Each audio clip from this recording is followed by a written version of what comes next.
இந்த 15 நாட்கள் ஜூலை 1 ஜூலை 15 வரை முதலில் பார்க்கக்கூடிய ராசியான மேஷத்திற்கு தொழில், உத்தியோகம், வியாபாரம், படிப்பு சில மாற்றங்கள் மனதில் வேதனை கொடுத்தாலும் அது பெரிய வெற்றிகளை ஏற்படுத்தும்.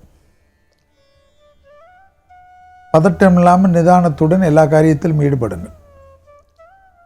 நிறைய உங்களை வருத்தி கொண்டு வேலை செய்வதை தவிர்த்து கொள்ளுங்கள். எல்லோருக்கும் நல்லவனாக இருக்க வேண்டும் என்று நினைப்பதை தவிர்த்து கொள்வது நன்மை தரும். உங்களை கொஞ்சம் நேசிக்க ஆரம்பியுங்கள். பெரிய அளவுக்கு வெற்றிகளும் சந்தோஷமும் கிடைக்கும். குட்டக்கட்ட தொழில், உத்தியோகம், வியாபாரம், படிப்பில் இருந்த கஷ்டமான கமிட்மெண்ட் எல்லாம் போய்விடும். பணவரவு நிச்சயமாக ஏற்படும். பற்கள் விஷயத்தில் சிறிது கவனமாக பார்த்துக்கொள்வதும், பற்களை முடிந்தால் ஒரு முறை பரிசோதனை செய்து கொள்வதும் நன்மை.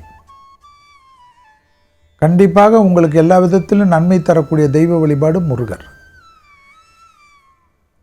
சுபகாரியத்தில் இருந்த சிக்கல் படிப்படியாக குறைவதற்குண்டான நல்ல காலகட்டம். குடும்பத்தில் அந்யோன்ய குறைபாடு நீங்குவதும், மன அழுத்தம் நீங்குவதும், ஏதாவது ஒரு யோசனை செய்து கொண்டே இருக்கக்கூடிய அமைப்பு மாறி உடல் ரீதியாக, மன ரீதியாக ஆக்கப்பூர்வமான பிரச்சனைகளுக்கு சந்தோஷமும் அனுகூலமும் மாற்றிக்கொள்ளுங்கள். கண்டிப்பாக வரக்கூடிய காலகட்டங்களில் குலதெய்வ வழிபாடுகளுக்கு முக்கியத்துவம் கொடுப்பது நன்மை தரும்.